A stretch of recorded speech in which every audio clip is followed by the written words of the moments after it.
क्योंकि सर्दियों का मौसम शुरू हो जाता है और वो भी नैनीताल का मौसम।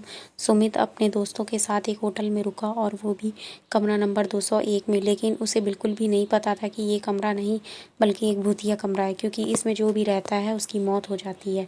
होटल के लोगों ने भी उसे कुछ नहीं बताया था। वो जानते थे कि अगर हम अपने कस्टमर को ये बात बता देंगे तो वहाँ पर कोई भी नहीं रुकेगा और उनका होटल बंद हो जाएगा। सुमित और उसके दोस्त रात को खाना खाकर कमरे में सो गए। सब के सब गहरी नींद में सोए हुए थे कि तभी कमरे के बाहर सुमित को किसी के चलने की आवाज़ सुनाई दी।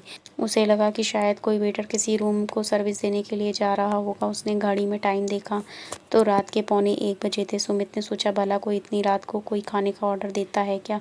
उसने दरवाज़ा खोल के देखा तो गलियारे में कोई भी नज़र नहीं आ रहा था, लेकिन फिर भी किसी के चलने की आहट साफ सुमित को सुनाई दे रही थी। उसने अपने दोस्त मुकेश को उठाने की बहुत कोशिश की, लेकिन वो सब शराब पीकर धुत सोए हुए थे।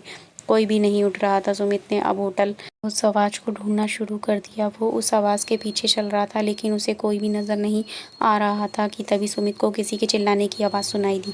वो तुरंत ही आवाज़ की ओर भागा और उसने देखा कि गलियारे के किनारे में कोई इंसान खड़ा हुआ है और उसका मुंह दीवार की ओर है और उस इंसान की और भाड़ा की पीछे से किसी ने सुमित को हाथ लगाया। सुमित पीछे मुड़ा, लेकिन कोई भी नहीं था। जैसे ही उसने फिर इंसान की ओर देखना चाहा तो वो इंसान भी वहाँ से चला गया था। अब तो सुमित के मानो होश उड़ गए थे।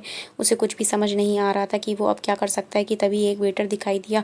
उसने तुरंत उस वेटर को रोका और अपने साथ घटी हुई घटना को बताया। वो वेटर ने सुमित को सब कुछ ठीक-ठीक बताया कि यहाँ पर क्या हुआ था और क्या-क्या होता है कमरा नंबर 201 कस्टमर के साथ। सुमित तुरंत ही रूम में जाकर अपने सब दोस्तों को ऊपर पानी डाला और उन्हें जगाया, सब कुछ साफ-साफ बताया।